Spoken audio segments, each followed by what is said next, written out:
সবাইকে শুভেচ্ছা জানিয়ে শুরু করছি চ্যানেল এস সংবাদ। ব্রিটেনে নর্থাম্পটনে রোববার অনুষ্ঠিত হল 21.1 kilometre half marathon Rocky steps.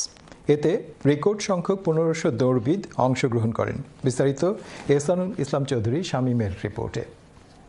যুক্তরাজ্যের নর্থাম্পটন শহরে অনুষ্ঠিত হল বছরের অন্যতম প্রতীক্ষিত event Northampton half marathon.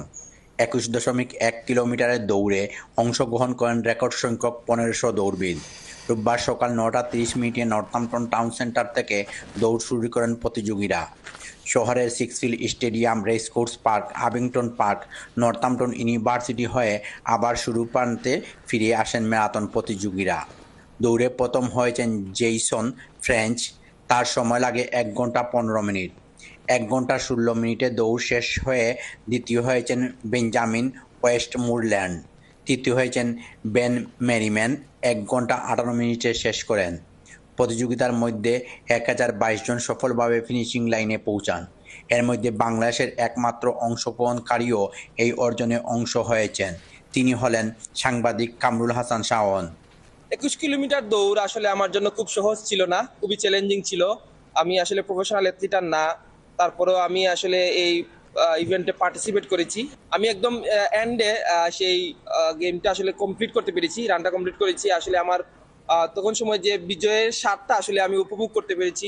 Anybody that wants to run, I'd say go for it, because it'd be a great achievement once you've done it. It makes you smile. এই ইভেন্টটি শুধু দৌড়বিদদের জন্য নয়, বরং পুরো শহরবাসীর জন্য একটি বিশেষ দিন। শহরের মানুষজন রাস্তার পাশে দাঁড়িয়ে অংশগ্রহণকারীদের উৎসাহ দেন। I feel like it's really important for young people and adults with learning disabilities, such as Alan. He's done this and beating his time each time he ran. It's important not just for your physical health, but your mental health as well. Marathon আয়োজন করেছিল the amazing Northampton run. সুস্থ সবল মনের জন্য দৌড় একটি জনপ্রিয় মাধ্যম। তাই দৌড়ের প্রতি সাধারণ জনগণকে আকৃষ্ট করার জন্য দেশের বিভিন্ন প্রান্তে প্রতি বছর ম্যারাথনের আয়োজন করা হয়। Ehsanul Islam Chowdhury Shamim, channel S news, Northampton.